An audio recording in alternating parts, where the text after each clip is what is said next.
Well, joining me now is the host of CrossPolitic, which is a show that you see right here on this very channel on Faithwire, and also on various other channels that you guys are on, is Gabe Wrench. And Gabe, man, you just got arrested last night. So tell us what happened. I sure did, Dan. Thanks for having me on, man, and thanks No for problem. the partnership we have with Faithwire. We appreciate it. So our city, I live in northern Idaho, in the city of Moscow, which is a University of Idaho's in our town. So it's kind of a liberally dominated town, and we're the only other county in Idaho that will veer liberal in a presidential race. But what happened is about the beginning of August, our mayor put together a resolution that required everyone to wear a mask where they could not social distance. So this resolution went out. My church, in protest, we went and sung worship psalm music in the middle of downtown. We just kind of did this, flash mob psalm sing in the middle of downtown, just kind of protesting the resolution. And then, various kind of chess pieces have been going on this whole thing. And then the city of Moscow voted to extend the resolution through January 5th on Monday night. So that was the catalyst for another psalm sing. We've done another psalm sing that we did on yesterday, which is Wednesday at 4:45 p.m. So everyone kind of gets off work and just comes. And we went to City Hall this time. Yeah. And went to the parking lot to do a psalm sing at City Hall. So it was, I never thought they've never written a ticket for this. They've never arrested anybody. They've given out a couple warnings here and there, but they never had really enforced it. And so I never in my wildest dreams thought I'd get arrested for this. So so the cops, when we get there, tell our pastor, it's like, hey, they're giving you a warning now that if you don't social distance without wearing a mask, you will get a ticket and possibly arrested. And no one, there's 150 people there. No one really moved. Everyone's kind of, okay, we're okay. And so as soon as we started singing, the cops, I was just on the edge of the crowd. And so I was just the first one to come up. So the cops came up. My mom was standing next to me, and the cop asked my mom, are you with him? My mom says, yes, he's my son. And so when that happened, I put my arm around my buddy, Tyler, right next to him, and I said, but this guy's my friend. And so when I did that, he said, okay, well, give me your license. And I said to the cop, I said, you don't have to do this. I have First Amendment rights to do what I'm doing right now. You don't have to do this. And the cop said, please give me your license. And I said, officer, you don't have to do this. You should be here for the people. You should not be here for the mayor. And so I basically, kept pushing him. And he said, I don't want to do, the cop even told me, he's like, I don't want to do this either. And I said, well, you don't. So he pushed me enough. And then he said, okay, I'm telling you, this is my last time. I'm going to write up a citation. I don't want to arrest you. I'm asking you one more time. Give me your license. And I said, officer, you don't have to do this. And then that's when he arrested me. What the crazy thing about all this is I emailed our chief Fry on Tuesday morning after the resolution passed, again, to extend it through January 1st. I emailed Chief Fry, who's a Christian, and I said, dude, this is your Daniel moment as chief of police. Now, don't be like Peter and run away. This is your Daniel moment. And so his officers are arresting me. He's standing behind the arresting officer, and I look at him. I was like, brother, this is your Daniel moment. And then they walked me off to the patrol car. And this is, you guys know each other in this town. This isn't like New York City or something. You guys, you have relationships with a lot of these people. So did you know a lot of the people that were there on the scene, the arresting officers? I knew the chief. I've had a relationship with the chief. I've been to his office in all this process. We've actually had the chief on the show. And so we have a friendship with them. But when the Black Lives Matter protest happened in July here, disobeying basically the governor's orders, they're protesting, defund the police, all that business. My black co-host, his wife, called our Chief Fry, and said, "You do not need to apologize. You do not need to bend the knee to Black Lives Matter. You do not, just like encouraged him and supported him and left a voicemail. He didn't answer the phone, left a voicemail. And he didn't return the call. Instead, what he did is he stopped by her house and brought gifts for her and the kids, thanking her so much for supporting him in this moment. And so here we are supporting our police officers, supporting the whole defund the police, the whole Black Lives Matters, Marxist lies and everything. And then he comes and arrests me and won't defend me against those same Marxist principles that are infringing on my rights to worship in the public square, and right to protest, and a right to assemble, and a right to petition our First Amendment rights. Yeah, and it's just mind-boggling. Yeah, and I mean, again, you're outside, and why don't you explain, because you'd mentioned to me earlier, Gabe, when we talked before this interview about the circles. In the picture that we put on the article on Faithwire.com, you can see that the parking lot is sort of barricaded off. There's a barricade right at the entrance of the parking lot, and there are circles like in the middle of the parking lot, sort of painted on there. What was going on with that? Yeah. So what happened was City Hall. They have obviously they have the city council meetings on Monday nights, and they've been highly attended and highly, it's been a kind of intense situation at City Hall. So they painted dots all over the concrete out in front of City Hall, so people could social distance properly. And if they didn't, it would be easy fact-based arrest, saying, hey, you aren't 6 feet apart, you aren't on your dot, we can write you a misdemeanor or arrest you. And so, but they also, in addition, they knew we were coming because it had been on social media that we were going to do a psalm sing on Wednesday. So they knew where they were coming. So they actually shut down the whole parking lot, put signs up, wouldn't let cars come in. They wanted to make it as clear and clean as possible that we were disobeying their orders. And each of those dots were painted. And so if you weren't with your family or by yourself on one of those dots, well, then they have a clear path of, it's just unbelievable. Yeah.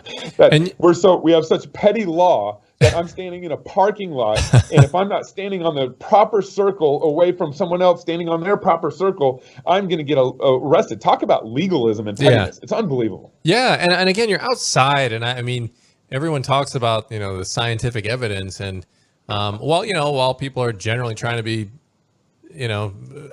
safe and socially distanced where they can, I mean, I don't think there's any scientific evidence to show that this thing is jumping from person to person outside. When you're in a group like you were, obviously they're not concerned about it when there's funerals for high profile people and protests like Black Lives Matter. Nobody seems to be mentioning the socially distanced requirements on the outside, especially. There's no pandemic here in my county. In my county, not just my city. In my county, there's 0 deaths and 0 hospitalizations. Zilch. There's still tents up at our hospital, virtue signaling like this is a pandemic.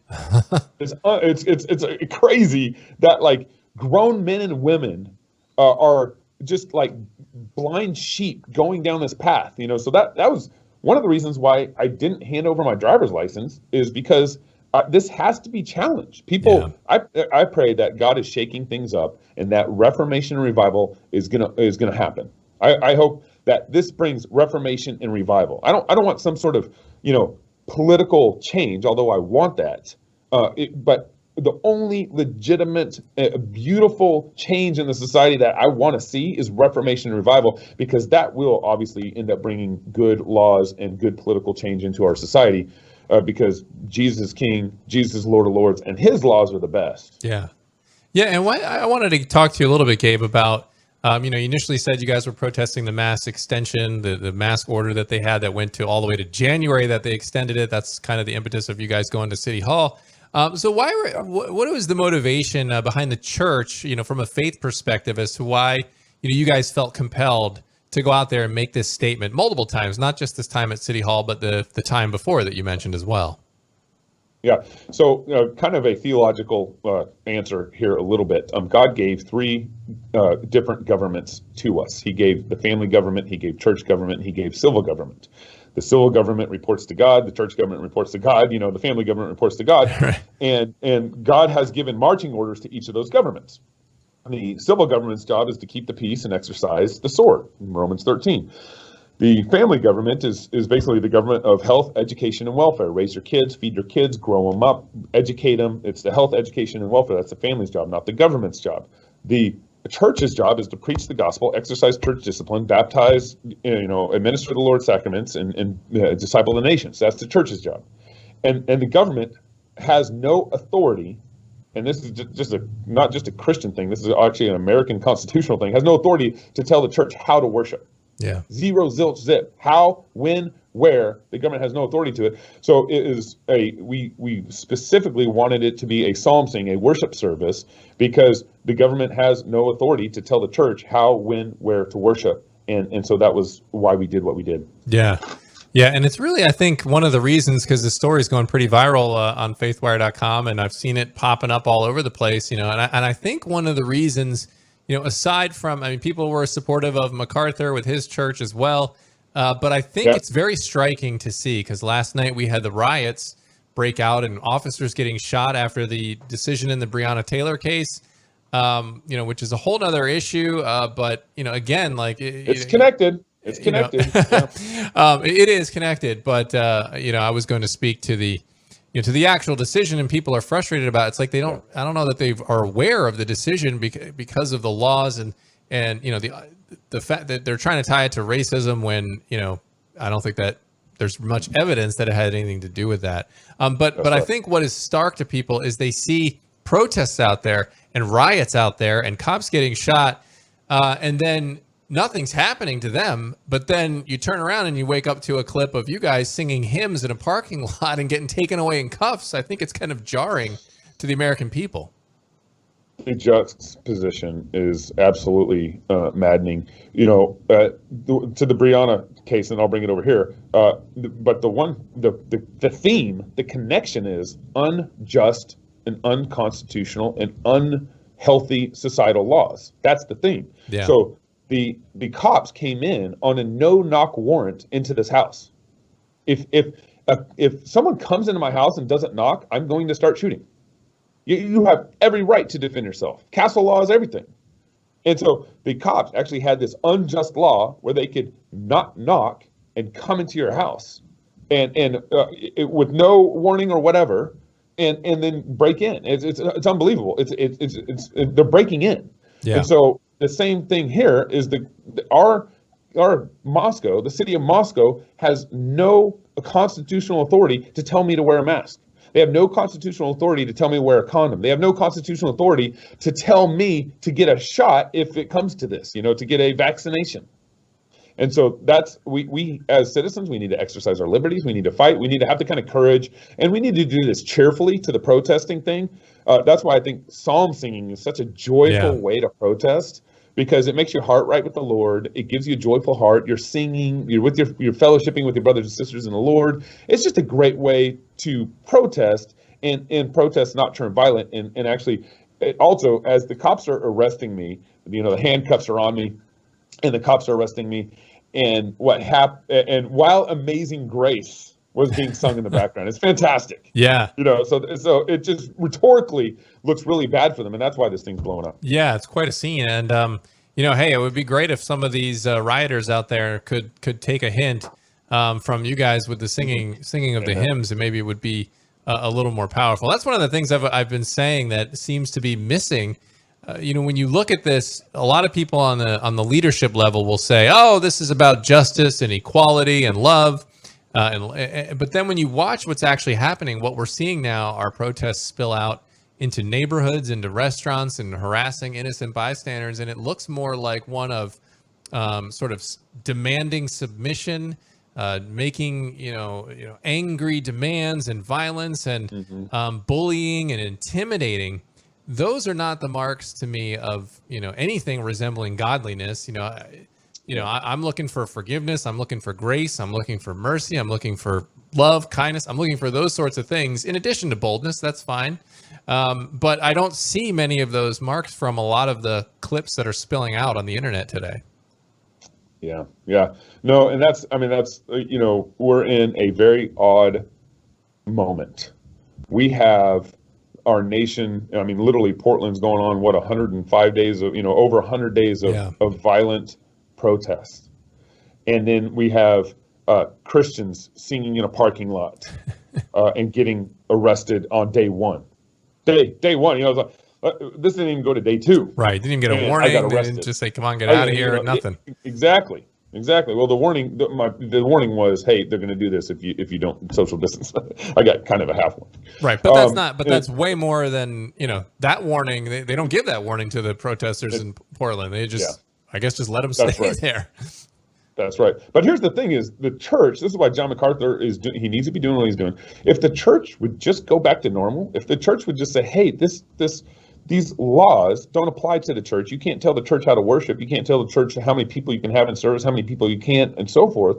If the church went back to normal, man, we would be getting over this in a second. The church needs to lead us out of this pandemic, and we don't have hardly any pastors who have the courage to lead us out of the pandemic. All the pastors are happy to do Zoom church on Sunday, as opposed to actually getting out and doing the hard work that it takes to lead your people in the faith. And worship is the most essential thing that Christians do every week. And the church believes it's non-essential in all this. Yeah. Yeah. Amen to all that. And what do you aside from that, Gabe, what are you hoping? Well, first of all, where does it stand with your arrest? What actually happened as far as where does that stand? Did you just get fined? Legality. Yeah. Yeah, so I got a misdemeanor. It's up to $1,000 fine or 6 months in jail. So I have a hearing next Wednesday. Obviously, I'm talking to some lawyers about what to do. My plan is to plead not guilty and take this as far as God will allow it to go in the courts. I want to take this as far as I can, and by the grace of God, this will I think have a good impact on our country. I think it already has. I mean, it's incredible.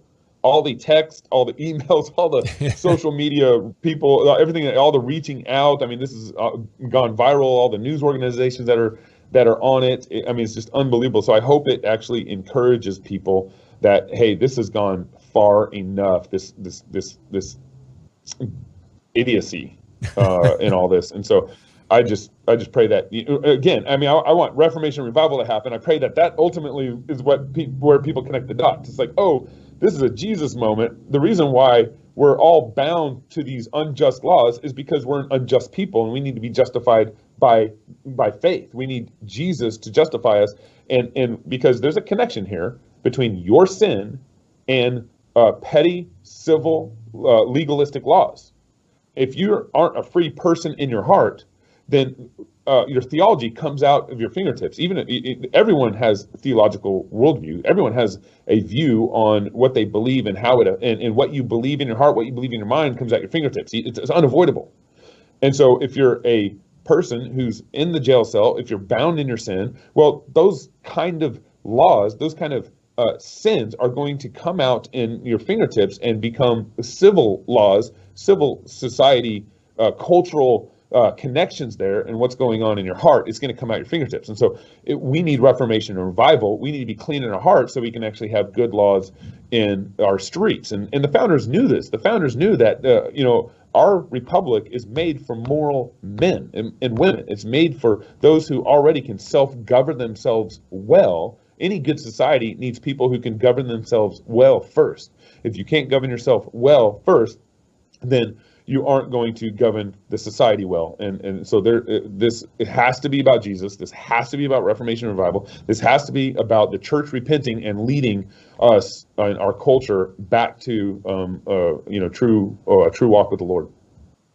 All right, Gabe Wrench, we will be praying for you as all eyes are on you in the coming days here as to what happens on your case, and we just pray that God gives you wisdom in all of your interactions with the media and everything else. Please. Thank you.